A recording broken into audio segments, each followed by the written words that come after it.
යාළුවනේ ඉතින් කොහොමද උදෑසනක් වේවා. අපි දන්නවා දැන් පහුගිය ඡන්දෙදී සහ මේ ඡන්දෙදී බොහොම අවභාවිතා වෙන වචනයක් ගැන මම පොඩ්ඩක් කතා කරන්න හැදුවේ. ඒ තමයි මොකද්ද මේ ව්‍යවසායකත්වය කියන එක. ඇත්තටම මොකක්ද මේ ව්‍යවසායකත්වය කියන්නේ? එතකොට දැන් මේ ඡන්ද රැස්වීම වල අපේක්ෂකයෝ මේ වචනේ සැහැණ පාවිච්චි කරා. ඇත්තටම සමහර දැන් මේ පාවිච්චි කරන අපේක්ෂකයෝවත් දන්නේ නැහැ මොකක්ද මේකේ ඇත්ත තේරුම කියලා. මම පොඩ්ඩක් ඔයගලන්ට බොහොම සරලව මේ ගැන පුංචි හැඳින්වීමක් කරන්නම්. එතකොට ඔයාලට තේරෙයි මොකද්ද මේ ව්‍යවසායකත්වය කියන්නේ මොකද්ද? එහෙම නැත්නම් ව්‍යාපාර කියන්නේ මොකක්ද?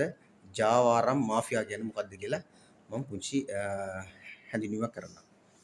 ඇත්තටම මම ඒකට පුංචි උදාහරණයකින් ගන්නම් මේක අර තියෙන නිර්වචන කියනකට වඩා ලේසියි ඔයගලන්ට ඒක තේරුම් ගන්න. දැන් ඔයා හිතන්නකෝ ඔයගලන්ගේ ව්‍යාපාරිකයෝ සහ ව්‍යවසායකයා කියන්නේ මොකක්ද කියලා ඔයාලට මේකෙන් තේරෙයි. පුංචි උදාහරණයක් ගන්නම් අඹ කියන පළතුර. එතකොට අපි හිතමු කවුරු හරි කෙනෙක් අඹ මිලදී ගන්නවා කොහෙන් හරි. එතකොට එයා වගා කරන තැනකට ගිහිල්ලා ගන්න පුළුවන්. එහෙම නැත්නම් කොළඹ මාකට් එකකින් ගන්න පුළුවන්. එහෙම නැත්නම් ගමේ කොහෙන් හරි තැනකින් අඹ මිලදී ගන්නවා.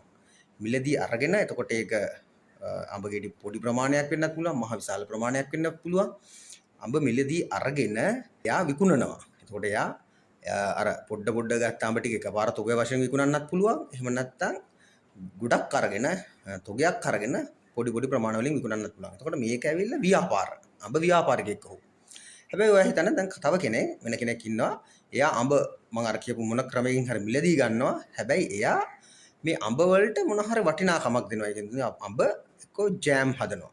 එහෙම නැත්නම් මොන හරි බීමක් හදනවා. එහෙම නැත්නම් චට්නි එකක් හදනවා. එහෙම නැත්නම් අපි සරලවම නිකන් අපි දකිනවා ඔය පුංචි ව්‍යාපාරික මේ ව්‍යවසායකයෝ අච්චාරු හදනවා ඉස්කෝලවල් ළඟ මාකට් එකේ ඔය පාරේ අපි දැකලා තියෙන අච්චාරුවක් හදලා එයා ඒක විකුණනවා. එතකොට අපිට නිකන් තේරුම් ගන්න පුළුවන්. එතකොට එයා අඹ නිමි විකුණන්නේ. අඹ වලින් හදව මොකක් හරි නිෂ්පාදනයක්. ඒකට තව දේවල් ඇඩ් කරන්න පුළුවන්, සීනි දාන්න පුළුවන්, එහෙම නැත්නම් ගම්දිස් දාන්න පුළුවන්, මිරිස් දාන්න පුළුවන්. මොනවාම හරි වෙනත් ප්‍රොසෙස් එකක් එහෙම නැත්නම් වෙනත් තව පළතුරක් එක්ක මිශ්‍ර කරන්න පුළුවන්. කරලා මොකක් හරි වෙනත් නිෂ්පාදනයක්. එතකොට අඹ ගෙඩියක් කියලා නෙමෙයි අපිට කියන්නේ නේ. එතකොට මොන හරි වෙන නිෂ්පාදනයක් කරලා තමයි යා ඒක විකුණන්නේ. එතකොට දැන් ඔයාලට පැහැදිලි වෙන්න ඕන මොකද්ද මේ ව්‍යවසායකත්වය සහ ව්‍යාපාරය කියලා තියෙන එකේ වෙනස. අන්න ඒක තමයි. එතකොට මේ ව්‍යවසායකත්වය කියන එක ඇත්තටම ඉතාමත් වැදගත් රටක දියුණුවකට, ගමක දියුණුවකට, පුද්ගල සංවර්ධනයට, පුද්ගලික දියුණුවට, ආර්ථික දියුණුවට. එතකොට ඇත්තටම මේවා අපි සංවර්ධනය කළ යුතුයි. ඇත්තටම දැන් මේ නගර සභාවක් තුල එතකොට අපේ රටේ ගමේ ඕනි තරම් මේ වගේ ව්‍යවසායකයෝ ඉන්න පුංචි වෙන්න පුළුවන්, මහා පරිමාණ වෙන්න පුළුවන්, මධ්‍යම පරිමාණ වෙන්න පුළුවන් ඉන්නවා. ඒ අයව දිරිමත් කරලා ඒ අයව මේ ජාතික තලයට ගෙනල්ලා එයාගේ ව්‍යවසායකත්වය දියුණු කරන්න අපි සභාවට ලොකු හැකියාවක් තියෙනවා.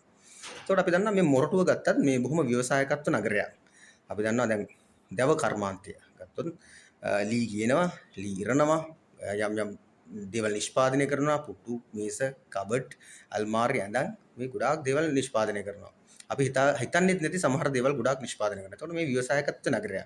එතකොට මේ ව්‍යවසායකත්ව නගරය තුල එතකොට අපි මොරටුව මහනගර සභාවෙන් ලොකු කාර්යභාරයක් මේ ව්‍යවසායකයන්ව ඉදිරිපත් කරන්න පුළුවන්. ඒ වගේම අපි හඳුනා ගන්න ඕන දැන් ඇත්තටම කියනවා නම් ව්‍යවසායකයෙකුම මේ රටේ තියෙන මොනවා හරි ප්‍රශ්නයකට උත්තර සොයන්න පුළුවන් පිරිසක් තමයි මේ ව්‍යවසායකයෝ කියන්නේ. අපි නිකන් උදාහරණයක් කියමු. දැන් අපි දැක්කා පහුගිය කාලේ ගෑස් නැති වුණා. ගෑස් හිඟ වුණා. එතකොට අපි ව්‍යවසායක මනසක් තියෙන මිනිස්සු මොකද කල්පනා කරේ? එක විදිහකට ලිප් නිර්මාණය කරා.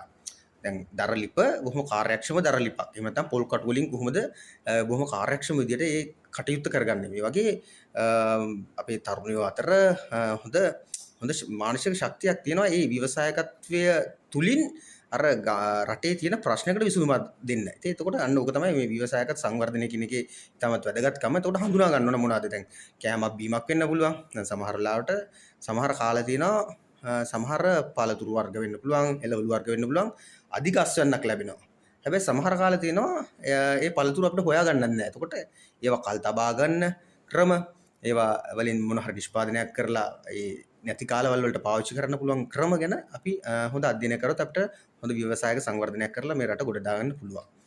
ඒ වගේම තමයි එතන මම කියපු දේ දැන් අපි හිතමු දැන් මේ දවස්වල ලොකු දැන් අපි සමාජයේ බැත්තම ලොකු ඉල්ලුමක් තියෙනවා යම් භාණ්ඩයකට. මම ඇහුවොත් ඔයාගෙන් ඔයා ඒක හඳුනාගත්තද දන්නේ නැහැ. ඇත්තටම කියනවා නම් මේ දවස්වල ලොකු ඉල්ලුමක් තියෙනවා බංකු වලට. ඔයාලා දැකලා තියෙනවා දැන් හැම නගරකම ටියුෂන් පන්ති පැවැත්වෙනවා ජාතික ආරක්ෂාව පිළිබඳව. ඉතින් අපි දන්නවා එතකොට බංකුවක් අරගෙන එන්න කියලා කිව්වා මේ ජාතික ආරක්ෂාවට ටියුෂන් ගන්න. එතකොට දැන් ඔබට ව්‍යවසායකත්ව මනසක් තියෙන මොරටුවේ ඉන්න කෙනෙක් නම් කෙලින්ම ඔබට පුළුවන් මේ වෙලාවේ හොඳම ව්‍යවසායකත්ව තැනක් තමයි මේක. ව්‍යවසායකත්ව හැඟීමක් තියෙන කෙනෙක්ට දැන් හොඳම අවස්ථාවක් කියලා දෙනවා. බංකු ටිකක් හැදුවා නම් පාර තිබ්බනම් ඔයගලට මම හිතන ලොකු ඉල්ලුමක් තියෙනවා බංකු වලට. දැන් අපි දැක්කා අද උදේ පානදුරේත් යම් වෙඩි තැබීමක් වෙලා තිබෙනවා. එතකොට අනිවාර්යයෙන්ම දැන් පානදුරේ හෙට අනිද්දා වෙද්දී ටියුෂන් පන්තියක් පවත්වන්න පුළුවන්. එතකොට අර දැන් බංකු හිඟයක් තියෙනවා. ඉතින් මිනිස්සුන්ට දැන් මේ වෙලාවේ බංකු ඕන. ඉතින් ඔබ හොඳ තරුණයෙක් නම් ව්‍යවසායක මනසක් තියෙන තරුණයෙක් නම් මේ වෙලාවේ බංකු ටිකක් හදන්න ඔබට අනිවාර්යයෙන්ම යම් මුදලක් උපයාගන්න පුළුවන්. ඉතින් මෙන්න මේ වගේ රටේ තොටේ තියෙන ප්‍රශ්නයකදී ඒකට යම් සාධනීය උත්තරයක් දෙන්න කෙනා තමයි ව්‍යවසායකයා කියන්නේ. ඒ නිසා මම මේක පුංචි විහිළු කතාවක් මම ඇත්තටම කිව්වේ. නමුත් බොහොම කනගාටුදායක කතාවක්. හරිද?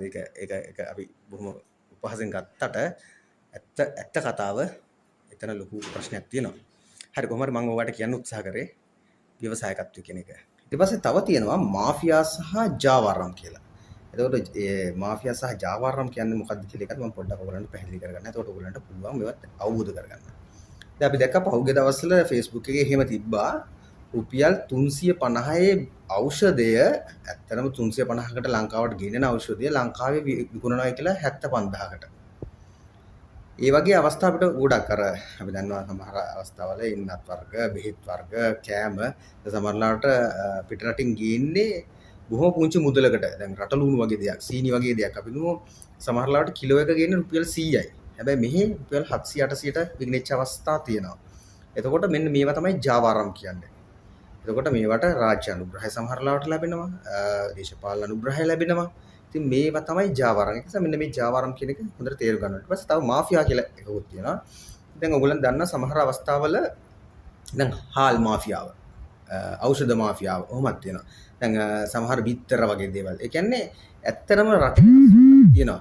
ඇත්තරම ඒ වගේ හිඟයක් නැහැ. නමුත් සමහර මිනිස්සු සමහර කූට ව්‍යාපාරිකයෝ මේවා දේශපාලන සහයෝගය ඇතිව අපි දැක්ක පහුගිය දවස්වල සිද්ධ වෙනවා. ඒ කියන්නේ එතකොට හිඟයක් මවනවා. දැන් හාල් ඇත්තරම තියෙනවා. නමුත් වෙළඳ පොළ යම් හිඟයක් මවනවා. මොකද ඔයගොල්ලන් ඔවුන්ට අධික සල්ලි තමත් ධනවත් පිරිස්. එතකොට ඒවා සල්ලි පාවිච්චි කරලා ඒගොල්ලෝ මේ සමාජයේ තියෙන මේ වෙළඳ පොළ වල තියෙන සිලෝ ඒ වගේ අපිට හාල් නම් උදාහරණ හාල් ටික ගන්නවා. හාල් ටික අරගෙන වෙළඳ පොළේ හිඟයක් මවනවා. හිඟයක් මවලා ඒගොල්ලන්ට අවශ්‍ය ගානකට එනකම්ම මේක හිඟය ඇති කරනවා. එතකොට අපි සමහරවිට අපි හාල් ගන්න ගියාම කඩේ හාල් නැහැ. හැබැයි අපිට බඩගින්නට අපි අනිවාර්යයෙන්ම බත් කන්න ඕන නේ. අපි ඒකට වයිෆ්ට අපි ගෙදර ඇවිල්ලා කියනවා අනේ කොහෙවත් හාල් නැහැ. ඊට පස්සේ කියනවා රුපියල් දැන් අපිට සාමාන්‍යයෙන් 200 නම් හාල් කිලෝ එක විකිනෙන්නේ. එතකොට වෙලෙන්ද බලනවා දැන් හාල් නැති නිසා 250කට විකුණන්න. ඊට පස්සේ තව කවුරු හරි ඉල්ලනවා නම් දැන් ඉල්ලුම වැඩිනේ. එතකොට 300කට විකුණන්න බලනවා. මොහොම එතකොට ඒ අවස්ථාවෙන් ප්‍රයෝජන ගන්න මිනිස්සු වෙලෙන්දු ඉන්නවා. එතකොට දැන් ගෙදරත් කියනවා කීයක් හරි කමන්නේ අරගෙන එන්න කියලා. එතකොට ඇත්තටම රුපියල් 200 හාල් කිලෝ එක අපි සමහරවිට ඊට වඩා ලොකු ගණන් වලට අපි අරන් එනවා. එතකොට රජයේ දුර්වල නම් මේක පාලනය කරගන්න. එතකොට මොකද වෙන්නේ? එතන මේ මාෆියාව රජ කරනවා. එතකොට මේවා නිසා මිනිස්සු සෑහෙන අපහසුතාවයන් විතර වගේ දේවල් අත්‍යවශ්‍ය සමහර කිරිපිටි වර්ග, පිටි වර්ග ගොඩාක් මේ වගේ මාෆියා වලට හවු වෙනවා. ඉතින් එතකොට මෙන්න මේවා සමාජය තේරුම් ගන්න ඕනේ. එතකොට හොඳ දේශපාලන නායකත්වයක් තිබුණා නම් දැන් අපි දැක්ක පහුගිය දවස්වල මේ හාල් වලටත් මේ වගේ වැඩක් වුණා. එතකොට අපිට දක්ෂ ජනාධිපතිවරයෙක් ඉඳ එක පෑන් පහරෙන් මේ මාෆියාව කුඩු කරලා දැම්මා. ඉතින් ඇත්තටම එහෙම වුණේ නැහැ.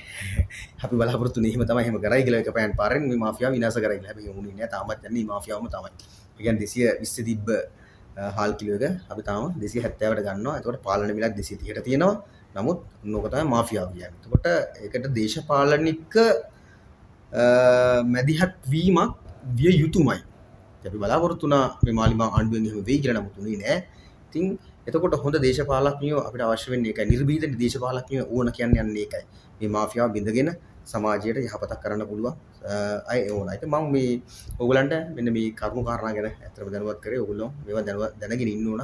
දේශපාලනයේ ගැන අවබෝධයක් තියෙන්න ඕන මේ ඡන්දයකට ඉස්සෙල්ලා.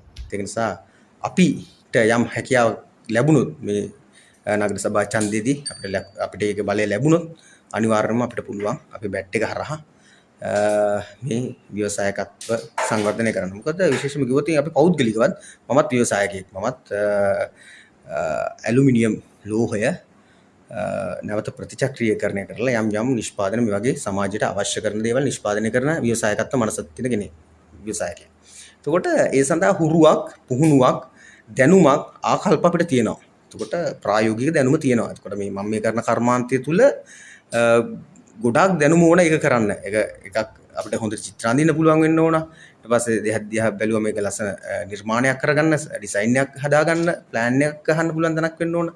හැකියාව තියෙන්න ඕන. ඊට පස්සේ කැටයම් ශිල්පය ගැන දෙන්න ඕන, ලී වැඩ ගැන, විදුලි බලය පාවිච්චි කරන හැටි, කොහොමද කරන්ට් එක පාවිච්චි කරලා මේවා කරන්නේ. එතකොට තාපය ගැන ලොකු දැනුමක් තියෙන්න ඕන.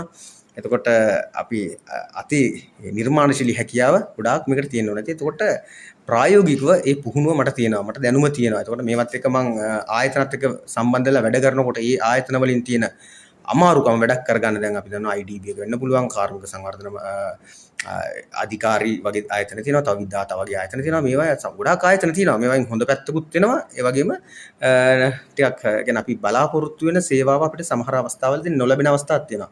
එතකොට අපේ ගමේ තරුණයෝ මම හිර වෙච්ච තැන් තියෙනවා. එතකොට මමත් මේ වැඩ කරන්න ගිහලා හිර වෙච්ච අමාරු වෙච්ච තැන් අපිට යන්න පුළුවන්කම තියෙද්දි අපිට ඒ මොන හරි ඒකට අවශ්‍ය පහසුකම් නැති නිසා යන්න බැරි වෙච්ච තැන්. ඊට පස්සේ පරිසර අධිකාරිය ගත්තම ඒවා ඊට පස්සේ පරිසර ප්‍රශ්න අපි ව්‍යවසායකයන්ට එනවා. එතකොට මේවට උත්තර හොයන්න මං හිතන්නේ නෑ මේ ගමේ වෙන අපේක්ෂකයෙක් ඇති කියලා. මට මම පෞද්ගලික මං ගැන අපිව ගැන වර්ණනා කරනවා නෙමෙයි. නමුත් ඒවත් එක හැප්පිලා ඒවත් එක දඟලලා ඒ ගැන අත්දැකීම් තියෙන අපි මමත් ව්‍යවසායකයෙක් විදියට. එතකොට අපි දන්නවා මොනවද මේ ගම්වල තියෙන මිනිස්සුන්ට තියෙන ප්‍රශ්න කියලා මේ ව්‍යවසායකත්වය ගොඩනගා ගන්න. එතකොට මේ ප්‍රශ්න වලට ප්‍රායෝගික විසඳුම් හොයන්න හැටි අපි දන්නවා. අපිට ඒ ව්‍යවසායක පැත්ත අපේ ඉහළම මට්ටමක තියෙනවා. නමුත් අපිට අර රාජ්‍ය යාන්ත්‍රණය තුල ඇති වෙන බාධක කම්කටොළු තියෙන තැන් වල අපි හිර වෙච්ච තැන් අපි දන්නවා. එතකොට අපිට පුළුවන් මේ සඳහා අවශ්‍ය පහසුකම් ටික ඒ අයට වෙනුවෙන් ලබා දෙන්න. ඉතින් ගමෙත් ඉන්න තරුණයෙක් විදියට ගමේ ඉන්න මිනිස්සුන්ට උදව් කරන්න පුළුවන්. ඒක නිසා මම හිතන්නේ ඔබ අපිව අත් නොහැරියම යුතු අපේ කණ්ඩායමක් අපේක්ෂකයෙක් ඔබට දැන් ලැබිලා තියෙනවා. ඒ නිසා බැට් එකත් එක්ක විශ්වාසයෙන් එකතු වෙන්න. එතකොට ඔබට ඔබේ ගම නගරය දියුණු කරගන්න, රට දියුණු කරගන්න ඔබට හොඳම අවස්ථාවක් ලැබිලා තියෙනවා. බොහොම ස්තුතියි.